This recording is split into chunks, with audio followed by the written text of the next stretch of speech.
안녕하세요. 저는 딸을 둔 60대 엄마입니다. 너무나도 끔찍한 일들을 겪고 이제 겨우 안정을 찾고 있는 상황이라 사연을 써보아요. 저는 반백년을 살면서 나름 무탈한 인생을 지내왔습니다. 그래서 말년까지도 쭉 그대로만 살다 가면 좋겠다고 또 그럴 수 있을 거라고 믿어 의심치 않았어요. 참 사람 앞길 함부로 예측 못한다지만 하마터면 나이 먹고 큰 수렁에 빠져 살 뻔했지 뭡니까. 제가 지금 적어볼 이야기는 사랑하는 제 딸 얘기입니다. 제 딸 일이 곧 제 일이기도 해서 제가 저와 딸을 위해서 어떠한 사투를 벌여왔는지 들려드리겠습니다. 저는 결혼 생활 고작 10년 만에 남편을 사고로 일찍 잃고 딸과 둘이 지내왔습니다. 30여 년을 둘이서 의지하면서 잘 살아왔죠.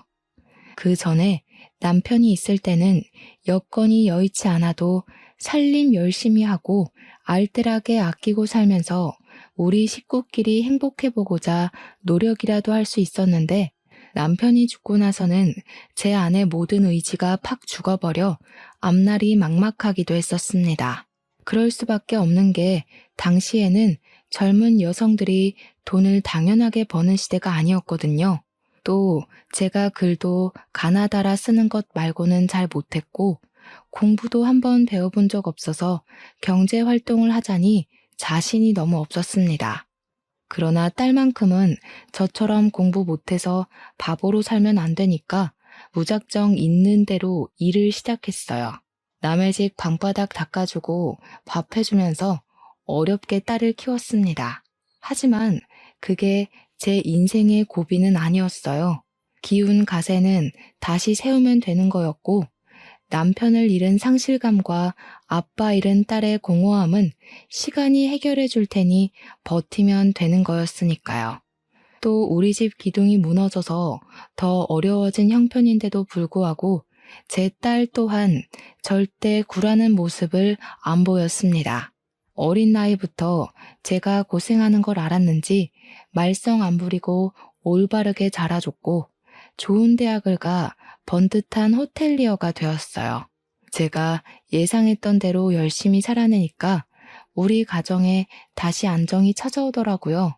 이건 제가 삶을 포기하지 않은 것도 있었고 의지를 굳건히 할 수 있는 딸의 존재가 늘 제 곁에 있었기 때문에 좋은 결과를 내었다고 생각했어요.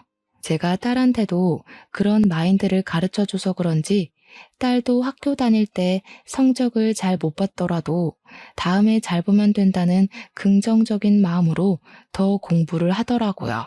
딸 또한 저 때문에 좋은 영향 많이 받았다고 직접 얘기를 해줍니다. 그때마다 지치지 않고 달려온 고생이 싹 다 풀리는 기분이었어요. 딸은 20살이 되자마자 저를 돕기 위해 아르바이트를 했었는데 그러지 말라고 해도 저 혼자 고생하는 걸 싫어하던 녀석이었기에 딸은 그저 돈 벌어서 보탬이 되는 걸 좋아했어요. 그래서 강력하게 말릴 수도 없었습니다. 웬만하면 제가 할 수 있는 선에서 끝까지 딸 뒷바라지 해주고 싶었거든요. 돈 신경 안 쓰고 편하게 공부만 했으면 좋겠는 게 제 마음이었는데 또 자식 입장에서는 부모만 고생하는 걸 두고 보기 힘들었나 봅니다. 이것만으로도 제 딸이 얼마나 기특한 아이인지 느껴지시죠? 그래도 딸 덕분에 제가 굳은 일을 좀 줄일 수는 있어서 마음이 편했습니다.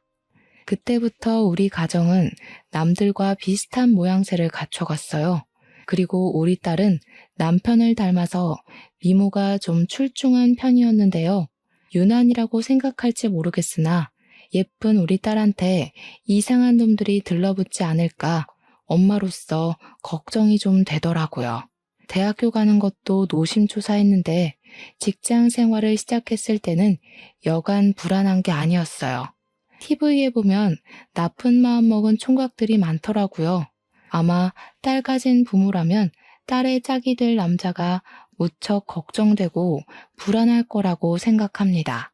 그렇다고 딸 귀찮게 티를 내진 않았고 그저 사람 조심하라는 말만 한 번씩 던져줬어요. 정도를 지키면서 한다는 게 저도 좀 잔소리를 했던 건지 딸이 저더러 걱정도사라고 하더군요. 너무 장걱정이 많다고 제발 마음을 편하게 먹으라는데 딸이 그렇게 지적을 해줄 때면 저도 아차 싶어서 주춤거리게 돼요. 어쨌든 우리 딸 똑똑하니까 알아서 잘할 거라고 믿는 수밖에 없었어요. 실제로 제 딸이 어디 가서 사고 치는 타입도 아니었으니 말이죠. 그런데 아무리 야무져도 20대 딸이 사랑 앞에선 풋내기일 수밖에 없다는 걸 망각했어요. 나이를 다 먹고도 실수를 하는 게 사랑인데 어린 청춘이 알아봤자 뭘 얼마나 알고 남자를 가려 만나겠습니까? 아니나 다를까 딸은 취업하자마자 남자를 사귀더니 1년 만에 결혼을 하겠다고 제게 그 남자를 소개해 줬어요. 듣자 하니 남자는 승무원을 하는 사람이었는데 딸이 일하는 호텔에 자주 묵는다고 합니다. 오가다가 마주하면서 얼굴도 익히고 대화도 조금씩 늘게 되고 그렇게 마음이 맞아서 만나게 된 것 같았어요. 남자가 먼저 대시를 해서 시작된 관계라고 하더라고요. 근데 겨우 1년 사귀어 놓고 결혼하고 싶다고 고백한 게 제 마음을 불편하게 만들었습니다. 우리 딸 나이는 26살이었고 남자의 나이는 32살이었어요. 저는 우리 딸이 나이 30살 넘으면 결혼시키고 싶었거든요. 제가 젊었을 때야 26살이면 홍기가 꽉 찼다고 하지 요즘 세상에 26살 아가씨들이 어디 결혼에 쫓기는 입장입니까? 그러나 저는 별 말을 할 수 없었어요. 남자를 소개하는 딸의 표정이 너무 행복해 보였거든요. 어머님, 걱정 많이 하시는 것 같아서 말씀드리는데 저 정말 괜찮은 놈입니다. 여태 일해서 모은 돈도 좀 있고 절대 주연이 힘들게 안 할 자신 있어요. 허락해 주세요. 아이고, 누가 들으면 오해하겠네. 둘이 이렇게 예쁘게 만나고 있는데 내가 어떻게 반대를 하니? 지금만 봐도 자네가 우리 딸을 얼마나 행복하게 해주고 있는지 느껴져. 그러니 그런 부탁은 할 필요가 없다니까 그러네. 결혼을 빨리 하든 늦게 하든 딸이 행복하면 그만이라는 마음이 곧 들었습니다. 딸의 행복을 방해하고 싶지 않았어요. 그저 딸이 제 곁에서 힘든 시간을 꿋꿋하게 버텨줬기 때문에 어른이 된 딸까지 제가 통제권을 주고 흔들고 싶지 않았어요. 그래서 허락했습니다. 그렇게 딸의 남자는 저의 사위가 되었습니다. 한부모 가정인 우리 딸을 혹시 시가에서 안 좋은 시선으로 보면 어쩌나 걱정했는데 사부인도 저처럼 바깥 양반을 일찍 여의고 혼자 지내고 있었던지라 우리의 사정을 잘 이해해 줬습니다. 그 사실만으로 딸의 결혼이 안심이 되었어요. 비슷한 가정 환경의 집안과 연을 맺는 거니까 저의 딸이 상처받을 일이 적을 거라고 생각했기 때문입니다.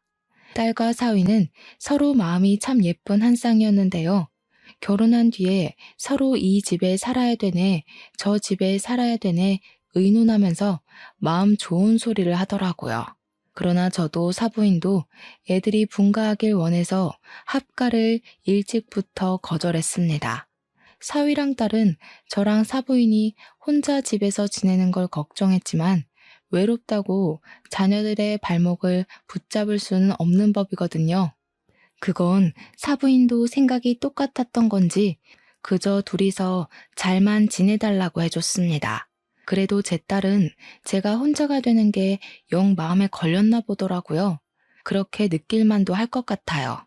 둘이서 의지하며 살아온 세월이 짧진 않았으니까요. 하지만 그건 그거고 딸의 인생을 언제까지 제가 붙들고 있겠습니까? 정말 괜찮아서 딸한테 신경 쓰지 말라고 했지만 딸은 기어코 제게 어떤 걸 제안하고 말았어요. 엄마, 한글 공부하고 싶어 했잖아. 내가 학원 끊어줄 테니까 다녀. 나 없다고 집에서만 있을 생각 말고. 나다니면서 운동 삼아 좀 걷기도 하고. 알겠지? 아유, 학원은 무슨 학원. 남사스럽게 다 늙은 사람이 공부해서 어디다 쓰겠어. 너 힘들게 버는 돈인데 괜한 곳에 쓸 생각 말고 적금이라도 하나 더 넣을 생각을 해. 엄마는 엄마가 알아서 잘한다니까. 내가 엄마를 모를까봐? 엄마 나 엄청 좋아하잖아. 나 없으면 보고 싶어서 끙끙 앓을 거면서. 나만 보고 살았으니까 이젠 엄마 하나만 생각하면서 살아보라고. 요즘 세상에 생각보다 즐길 거 많아졌어. 결국 딸은 제게 학원을 등록해줬습니다. 그곳은 저 같은 또래의 어른들이 많은 학원이었어요. 처음에는 딸이 이왕 등록을 해버렸으니 돈이 아까워서 하루 이틀 꼬박 다녔습니다. 그런데 막상 해보니까 하루하루가 알차서 생활이 꽤 나쁘지 않더라고요. 매일같이 살던 딸이 없어서 공허하기도 했는데 학원 숙제하느라 바빠서 그 공허함도 상당히 빨리 사라졌고요. 그래서 딸에게 그 다음 달 학원 수강도 좀 끊어달라고 했습니다. 글을 배우기 시작하니까 굳이 딸한테 전화 연락을 하지 않아도 문자로 가능해서 마음이 편했어요. 그동안은 딸한테 전화할 때마다 애 바쁜데 귀찮게 하는 걸까봐 생각 많이 하고 전화를 걸었습니다.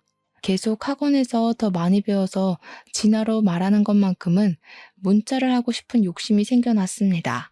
딸은 제가 무언가 다른 목표가 생긴 것에 대해서 자기 일처럼 기뻐해 주었습니다. 엄마한테 드리는 돈은 하나도 안 아까우니까 배우고 싶은 공부가 또 있으면 언제든지 말만 하라는 말까지 해줬어요. 자식한테는 주고만 싶지 받는 건 늘 미안했는데 그래도 물질적인 보상을 받을 때마다 인생 잘 살았다는 느낌이 들어서 좋았습니다. 참! 그리고 한글을 가르쳐주는 선생님이 명문대학원의 한국어 교육과를 나온 베트남 사람입니다. 처음엔 보고 외국인이 있어서 당황했는데 강의를 듣다 보니 외국인이 어쩜 그리 한국어를 잘하고 한국 문화에 대해 잘하는지 저보다 더 한국 사람 같아서 너무 신기했어요.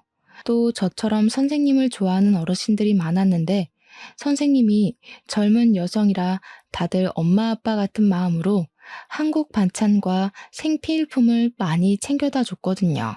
선생님이 굉장히 상냥한 아가씨여서 베트남 간식도 만들어서 수강생들에게 나눠주고 하나하나 숙제도 꼼꼼히 봐주고 하더라고요. 그래서 저도 학원 선생님을 굉장히 좋아했습니다. 타국에서 왔다고 해도 선생님과 제 딸의 연령대가 비슷하다 보니까 외국인이 아닌 딸 같은 마음이 들더라고요. 저는 이 딸 저 딸 챙기느라 바빴음에도 외롭지 않은 삶을 보낼 수 있어서 좋았습니다. 이제 나도 죽을 때가 다 되었구나 라는 생각이 아닌 제2의 인생을 맞은 기분이었어요. 제 인생에서 말년이 가장 행복하고 편하다는 생각이 들었을 만큼 혼자인데도 무난하게 잘 살았습니다. 그럼 무탈한 세월이 한 1년 반 정도가 더 지났을 겁니다. 어느 날 우리 딸한테서 전화가 왔는데요. 다름 아닌 임신 소식인 거 아니겠습니까? 너무 기쁜 소식이었고 또 새로운 인생을 만끽한 기분이었어요. 그래서 그날은 학원을 빼고 딸을 만나러 갔습니다. 사위랑 같이 저녁까지 먹으려고 했는데 혼자 있을 사부인이 생각나서 사부인도 불렀어요. 오랜만에 뭉친 저희는 사위 차를 타고 식당에 가서 외식을 했습니다.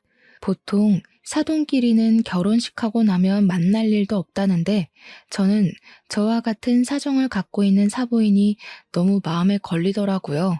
그래서 사부인에게 더 다가갔고 이것저것 해보라고 취미도 추천해주고 주변에 공방이나 공부하는 곳 있으면 다녀보라고 오지랖을 부리기도 했습니다.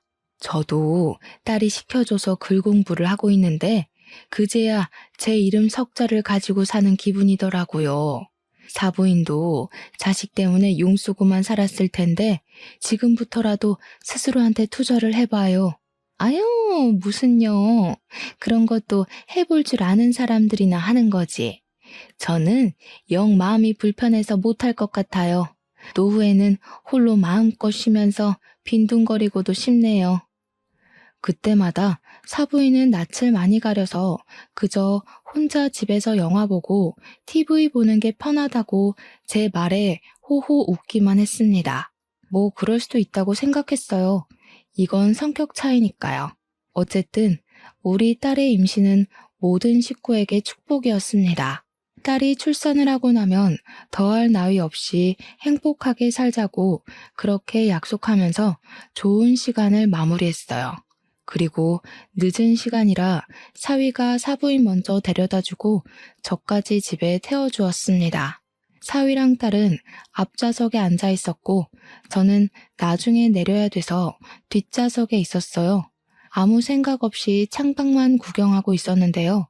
은연중에 고개를 돌렸다가 앞좌석 수납 공간을 보게 되었거든요. 거기에 웬 책자가 꽂혀 있더라고요. 그냥 그렇구나 하고 눈길도 뗄 수 있는 건데 어떠한 문구 때문에 눈을 떼지 못했어요. 별 생각 없이 본 것이었는데 보육원이라는 문구가 제 머리를 뒤죽박죽 흔들어 놓더라고요. 보육원? 사위한테 보육원 책자가 왜 필요한 건지 이해가 안 갔습니다. 한번 꺼내서 표지를 자세히 봤는데 지나가다 우연히 받았나 하는 생각조차 할 수 없는 장소였어요. 위치가 제주도더라고요. 우리가 사는 곳은 서울인데 책자를 그냥 받았다고 해도 금방 지역이어야 되는 거 아닙니까? 이해가 안 돼서 표지만 뚫어져라 보고 있었는데 어느새 집에 도달해버려서 저도 모르게 그 책자를 가방에 넣었어요. 어쩌지 못해서 저지른 행동이었습니다. 서둘러 딸과 사위에게 조심히 가라고 인사한 뒤 집에 들어와 보육원 책자를 다시 펴봤어요. 가장 뒤편에는 명함 하나가 꽂혀 있었는데 그 보육원 원장의 연락처인 듯 했습니다. 보통 책자를 홍보하더라도 길거리에서 명함까지 주지는 않잖아요. 직접 이 보육원에 찾아간 거면 몰라. 다른 사람이 사위 차에 탔다가 이걸 두고 내린 건가라는 생각도 했어요. 제 선에서 최대한 이해할 수 있는 생각이 그것이었으니까요. 그런데도 희한하게 마음속에 박힌 찝찝함이 해결되지 않더라고요. 자꾸만 아까 봤던 명함 연락처로 전화하고 싶은 욕구가 가슴 속에서 꾸물거렸습니다. 그래서 충동적으로 저질러 버렸어요. 다 늦은 밤에 그 보육원으로 전화를 해봤죠. 시간이 밤 10시 정도 되었던 걸로 기억합니다. 보통 보육원은 선생님들이 24시간 교대로 붙어 있으니 전화를 안 받진 않을 거라 생각했어요. 역시나 상대 쪽에서 전화를 받더라고요. 신호음이 끊기자 순간 뭐라고 말해야 할지 머릿속이 새하얘져 버려서 저는 순간 사위 이름을 얘기해버렸습니다.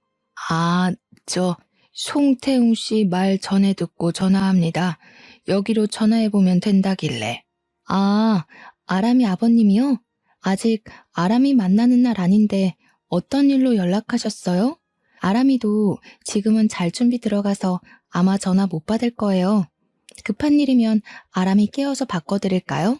처음 듣는 이름에 그렇잖아도 당황스러워 어렵게 입을 떼던 입술이 더 무거워져 버렸습니다. 보육원 선생님 말을 듣자니 아람이란 그 이름은 아이의 것인 듯 했어요. 그때 제가 대답을 안 하자 수화기 너머로 여보세요? 하는 소리가 넘어왔어요. 더 시간 끌면 이상하게 생각할 것 같아서 일단 나중에 다시 연락 주겠다고 했고 내가 연락한 걸 절대 아이 아빠한테 알리지 말아달라고 한 뒤 끊어버렸습니다. 전화를 끊자마자 머릿속에서 혼란의 쓰나미가 덮쳐오는 기분이었어요. 분명 보육원 선생님은 제 사위 이름을 듣고 누군가의 아버님이라 불렀습니다. 아직 제 딸 뱃속에 있는 손주는 태어나지도 않았는데 어떻게 제 사위가 누군가의 아버님이 될 수 있는 거죠? 이게 사실이라면 제 사위가 두 집 살림을 하고 있다는 소리밖에 안 되잖아요. 너무 엄청난 사실을 저 혼자 알아버린 것 같아서 대체 이게 어떻게 된 건지 무슨 일인 건지 빠릿빠릿하게 눈치챌 수가 없었습니다. 다만 분명히 의심할 만한 상황이라고는 생각했어요. 전화했을 때 보육원 선생님이 우리 사위가 아직 그 아이를 만날 날이 아닌데 왜 전화했냐고 물었잖아요.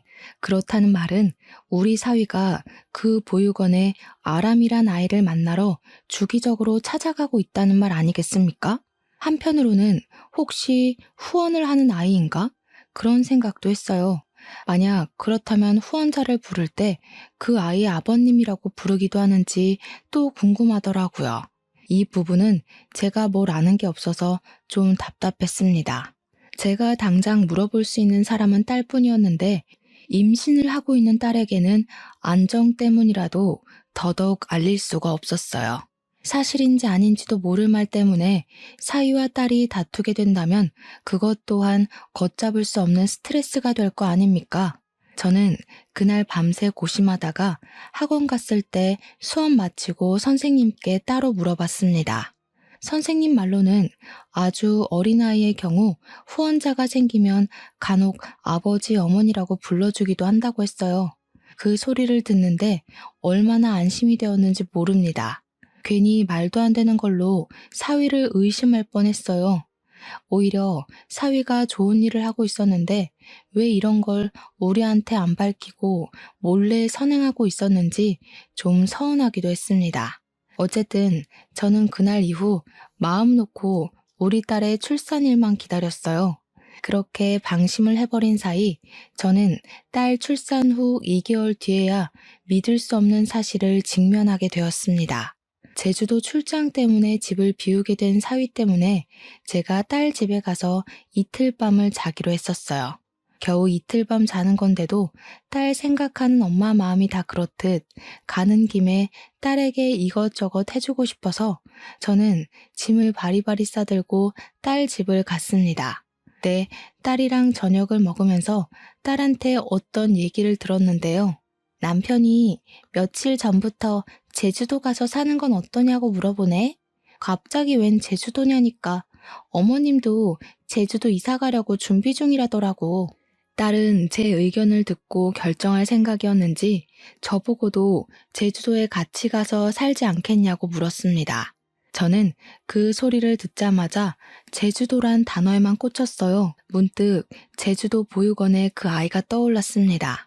설마 제주도 보육원에 있는 아람이란 아이 때문인가 싶은 직감이 드는 겁니다. 저는 그제야 딸에게 제주도 보육원에 대해 물어보았어요.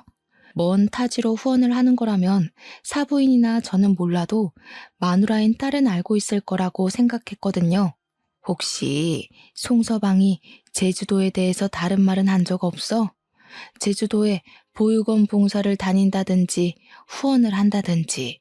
당황스럽게도 딸도 사위가 후원이나 보육원 방문하는 걸 들어본 적 없다고 했습니다.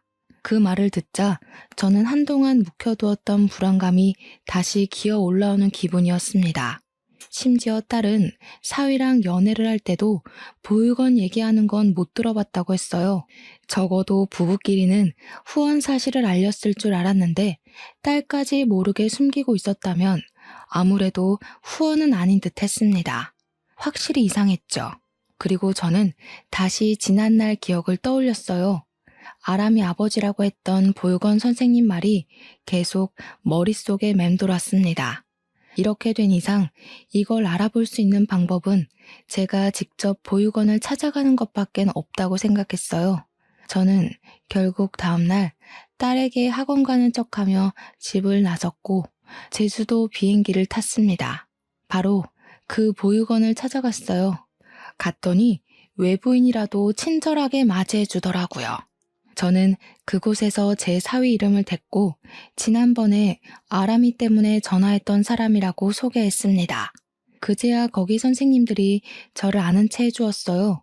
아람이랑 어떤 관계냐고 묻는 선생님들 말에 저는 내가 누군지, 내 사정이 어떤지, 사위랑 무슨 관계인지 먼저 밝힌 뒤 아람이에 대해 물었습니다. 그러니 선생님들이 갑자기 말해주길 꺼려하더라고요. 저를 이상한 사람 보듯 서로서로 눈치를 보기도 했습니다. 안 그래도 아람이 아버님 곧 오실 거예요. 물어보시는 것들은 저희 입장에서 아람이 아버님 허락 없이 함부로 대답해 드릴 수 없을 것 같아서 직접 물어보시는 게 좋을 것 같네요. 아니요. 제 상황 들으셨으니까 사위놈이 뭘 숨기고 있는지 아실 거 아닙니까? 그놈 내 사위라고요. 나도 모르는 손주가 있다는 건 말이 안 되잖아요. 좀 도와주세요. 이게 어쩌면 아람이를 위한 길일 수도 있다고요. 제가 사정하면서 조르자 선생님들은 결국 백기를 들었고 제게 사위에 대해 알고 있는 걸 얘기해주기 시작했습니다. 일단 아람이란 아이는 사위의 아들이 맞다고 했어요. 아람이는 우리 딸이랑 결혼하기 전부터 이 보육원에 맡겨진 아이였고 아람이 엄마 되는 사람은 외국인인데 애 낳다가 과다출혈로 사망했다고 했어요. 아람이 엄마랑 사위는 직업이 똑같아서 오다 가다 잘 마주쳤던 사이였는데 그게 인연으로 발전되어 애까지 생긴 것 같더라고요. 사위는 엄마 잃은 아들을 혼자서 내버려 두기가 좀 그래서 그 애를 데리고 한국으로 들어와 보육원에 맡겼다고 합니다. 웬 듣도 보도 못했던 사정이라 저는 충격에 한동안 자리에서 일어나지 못했습니다. 근데 제가 여기서 의문을 느꼈던 부분이 또 하나 있었는데요. 선생님들이 해주는 얘기를 들으면 들을수록 어디서 많이 들어본 스토리 같다는 것이었어요. 그 생각은 머지않아 해결이 되었습니다. 우리 사위랑 직업이 똑같았다. 오다 가다 많이 마주친 인연 때문에 사귀었다. 외국인과 한국인의 커플? 그 사이에서 아들을 가졌었다. 이 사실은 전부 다 제가 다니고 있는 학원 선생님의 스토리와 흡사했어요. 얘기를 듣는 도중에도 얘기가 끝난 후에도 왜 학원 선생님이 자꾸 생각나는 건지 몰랐어요. 일단 저는 사위가 곧 온다는 말에 황급히 자리를 떠야 했습니다. 역시나 선생님들께는 비밀 보장을 부탁했고 보육원 근처에 숨어 있었어요. 그리곤 제발 아니길 바랬던 우리 사위를 목격해버렸죠. 사위가 보육원으로 들어가자 남자아이로 보이는 꼬마애가 뛰어와서 사위를 덥석 안아주는데 분명 아빠 그렇게 말하는 걸 들었습니다. 그 장면을 휴대폰으로 찍으면서도 어이가 없었어요. 근데 더 어처구니가 없었던 건 한 타임 늦게 나타난 사부인의 존재 때문이었습니다. 그러니까 이건 지금 사위가 몰래 애 갖고 있다는 걸 사부인도 다 안다는 소리가 돼요. 우리는 같은 아픔을 가진 식구인 줄 알았는데 감히 나랑 딸한테 사기를 치고 결혼을 진행하다니 너무 화가 났습니다. 저는 확실한 장면만 휴대폰에 담고서 더 보지도 못하고 바로 서울로 날아갔어요. 그리곤 혼자 있는 딸 집에 가서 얼른 딸한테 짐 챙기라고 일렀습니다. 영문을 모르던 딸은 계속 저한테 왜 그러냐고 붙이면서 짐도 안 싸고 손 놓고 있길래 결국 그 자리에서 다 말해주었습니다. 송서방한테 애가 있대. 사부인도 다 알고 있었더라. 어떻게 우릴 감쪽같이 속일 수 있다니? 애 엄마 되는 사람도 멀쩡히 살아있던데 기가 차서 정말. 무슨 말도 안 되는 소리라고 있어. 뭘 잘못 알았겠지. 엄마 학원 다녀온 거 아니었어? 갑자기 뭐 때문에 이러는 건데. 제 말을 이해도 못하고 믿지도 않는 딸에게 저는 제주도에서 찍어온 영상을 보여줬습니다. 그러자 제 폰을 아사가 몇 번이고 재생해서 확인하던 딸도 저처럼 크게 충격을 받았어요. 거짓말이라고 우길 수도 없게 동영상 찍힌 날짜부터 영상 파일에 제주도라고 뜨는 위치까지 그리고 사위 얼굴과 사부인 얼굴까지 똑똑히 보이자 딸은 아예 반박하지 못했습니다. 그렇게 저는 딸을 데리고 집으로 돌아오게 되었고 바로 학원 선생님에게 전화를 했어요. 언제나 상냥한 선생님 목소리가 들리자 착한 선생님한테 몹쓸 짓을 했을 사위놈이 더 미워지더라고요. 저는 선생님에게 사위 이름을 대면서 아들을 낳았다고 했는데 혹시 애아빠 이름이 송태웅 맞냐고 물었습니다. 그러자 선생님이 깜짝 놀라면서 어떻게 알았냐고 하더라고요. 제 예측이 맞아서 정말 기가 차고 마음이 아팠지만 저는 차근차근 설명을 해주었어요. 선생님은 끝내 울음을 터뜨리고 말았습니다. 그 새끼가 자기 앞날에 우리 아기 존재가 방해된다고 훔쳐갔어요. 제가 그 새끼 조지려고 한국에 들어온 거거든요. 근데 도무지 찾을 수가 없어서 세월만 보내고 있었어요. 울면서 제게 하소연하던 선생님은 울음을 진정하자마자 분노를 표하면서 당장 우리 사위를 만나고 싶어 했습니다. 그러나 사위를 만나기 전에 태어나서 한 번도 안아보지 못했던 아들 먼저 만나고 싶다 했어요.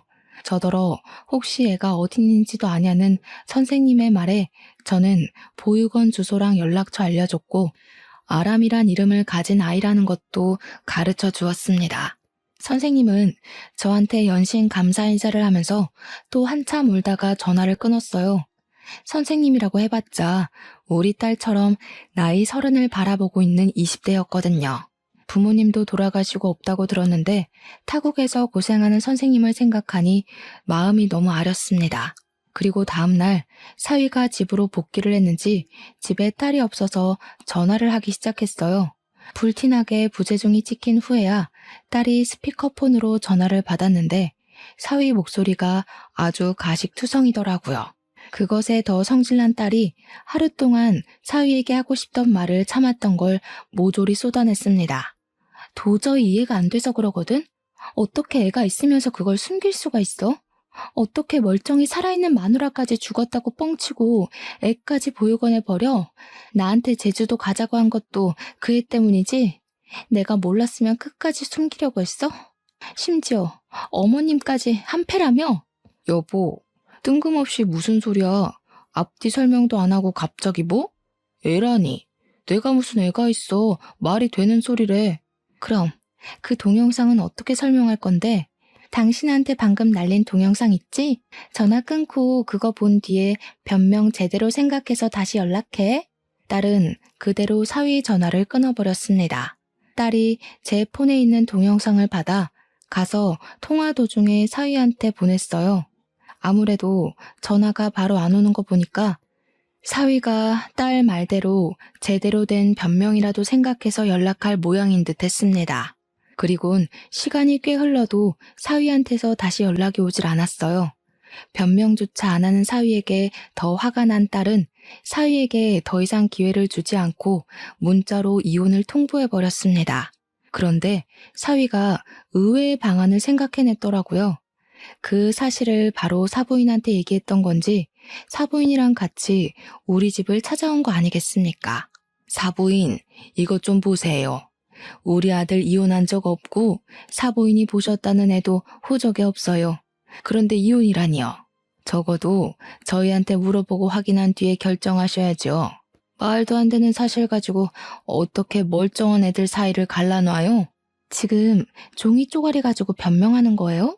그렇다고 제가 본 애가 사위애 아닌 건 아니잖아요. 사위애가 아니라는 걸 증명하려면 가족관계 증명서가 아니라 유전자 검사 결과를 들고 왔어야죠. 사위애가 맞으니까 그 애한테 양육비도 주고 있는 거 아니에요? 도대체 우릴 얼마나 호구로 볼 생각이에요? 그래요. 내 아들애 맞아요. 양육비 주는 게 걸려서 그래요? 그까짓 거 안 주면 그만이에요. 우리 아들이 착해서 그래도 지 씨로 태어난 자식이라고 책임지려고 했던 거라고요. 그 아이는 사부인이랑 며느리가 싫다고 하면 그 길로 끊으면 그만인 관계예요. 그딴 것도 자랑이에요? 어떻게 핏줄을 버린 애만에 함부로 짓거릴 수가 있어요? 이렇게 무서운 사람들인 줄 알았으면 절대 내 딸 안 보냈을 거예요. 다 필요 없으니까 저희 소송할 겁니다. 돌아가세요. 고소할 거란 말에 사부인은 저희에게 애원하던 걸 관뒀고 바로 얼굴색이 돌변해버렸습니다. 상견례 때 봤던 내내 하던 착한 얼굴은 다 사라지고 표독스럽기 그지없는 분위기로 바뀌었어요. 부모나 자식이나 참 매정하네. 부모 없는 애가 불쌍하지도 않아요?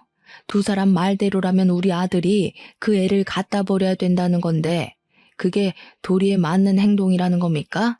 고상한 척은 다 하더니 진짜 몰상식한 건 당신들이네. 어디다 비교해요. 책임질 짓을 했으면 당연히 책임져야지. 그게 뭐 대단한 일이라고 땅떵거리는 겁니까? 아무데나 싸지르고 애 만든 걸로 모자라 멀쩡히 살아있는 부인까지 죽었다 뻥치지 않았어요? 불쌍한 애를 엄마도 못 만나게 보육원에 숨겨두는 게 더 몰상식한 거 아닌가요?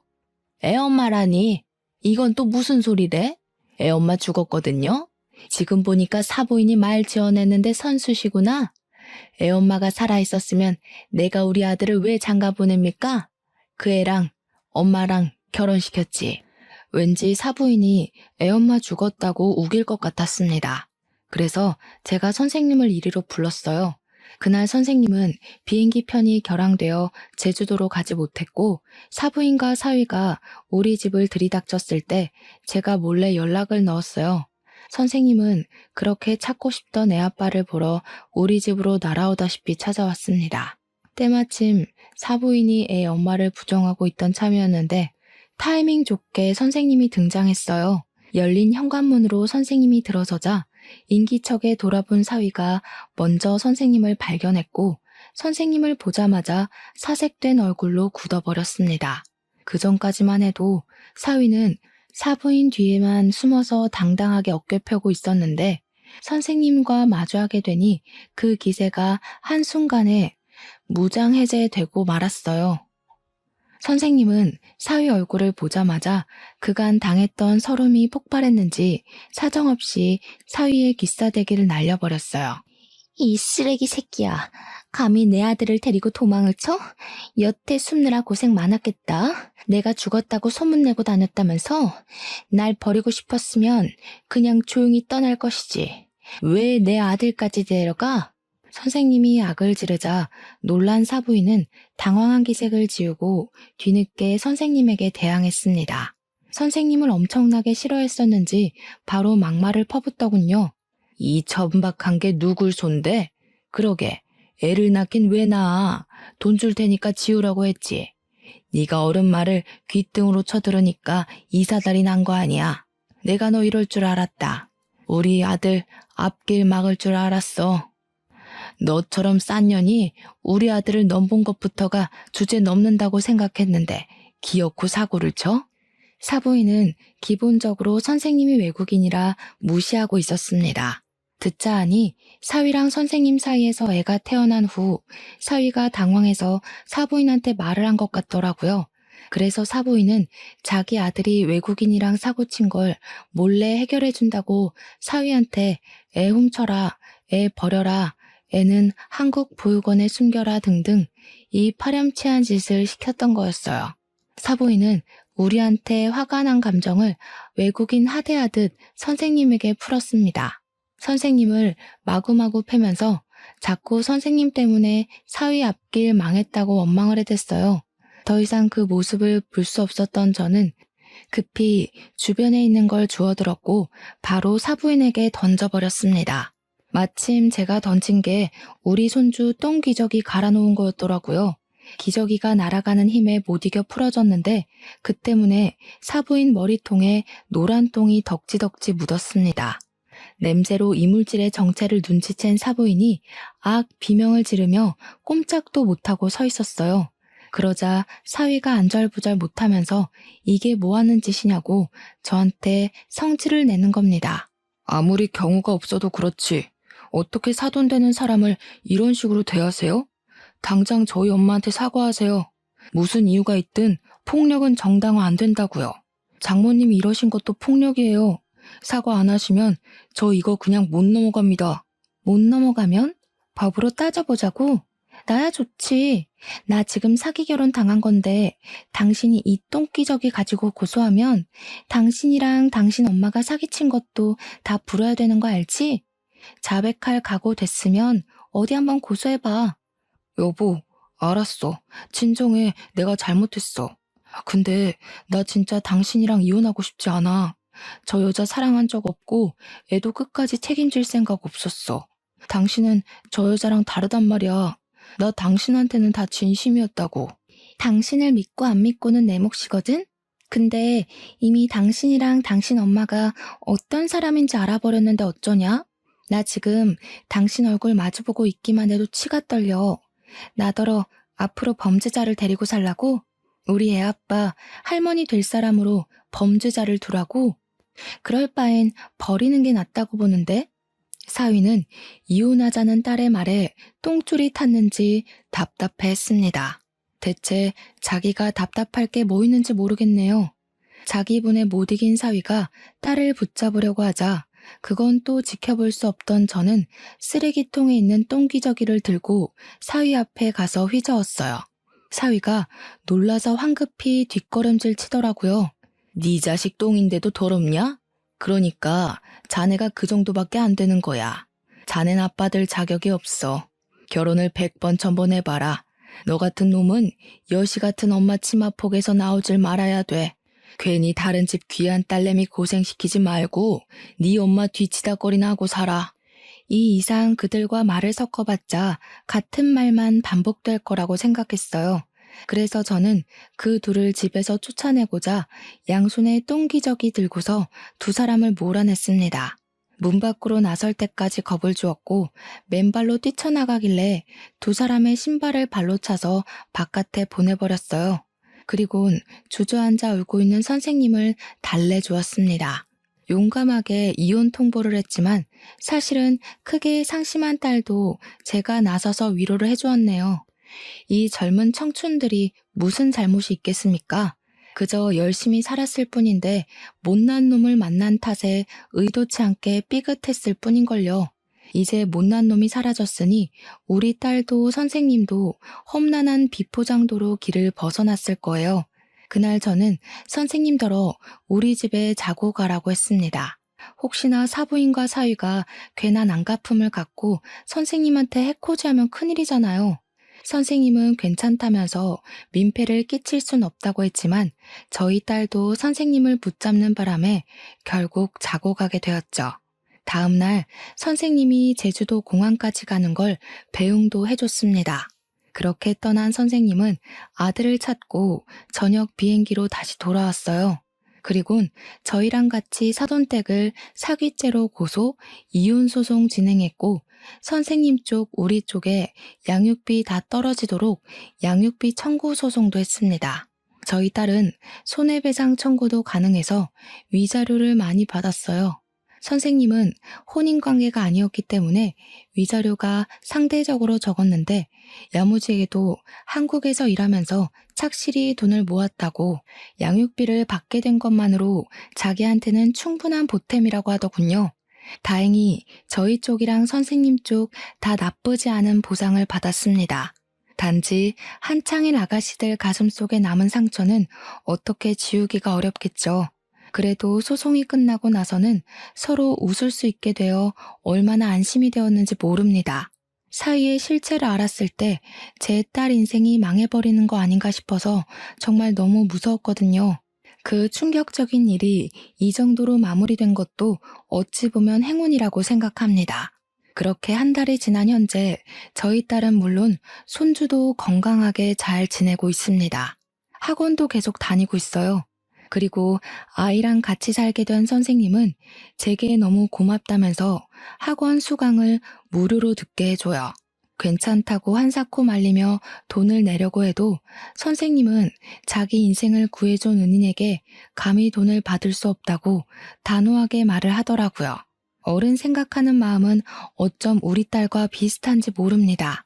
덕분에 저는 제 딸을 챙기는 것처럼 똑같이 선생님을 챙겨주고 있어요. 명절 때도 혹시 갈 데 없으면 우리 집 오라고 해줬습니다. 그랬더니 고맙게도 정말 우리 집을 찾아와 주더라고요.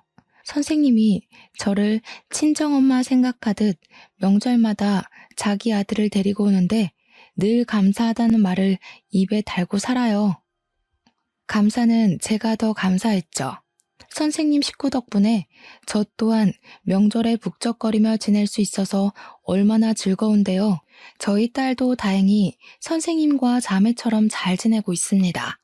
한때 선생님은 승무원이었고 딸은 호텔리언이 직종도 비슷했거든요. 대화도 잘 통했고 또 둘 다 애엄마다 보니까 육아 정보도 알아서 잘 공유하면서 나름 재밌게 지내고 있어요. 저는 얼떨결에 손주가 둘이나 된 셈인데 마치 대가족이라도 된 것처럼 집안 조용할 날이 없어요. 그런데 그게 좋네요. 여유가 되면 반려동물도 분양받아 볼까 생각 중입니다. 아무튼 하마터면 큰일 날 뻔했던 딸 인생과 제 인생이 우여곡절 끝에 낭떠러지를 피했다는 얘기 잘 해주셨으니까요. 아마 올해 오늘 다 갖다 쓴 게 아닌가 싶습니다. 앞으로는 행복한 일만 있겠죠.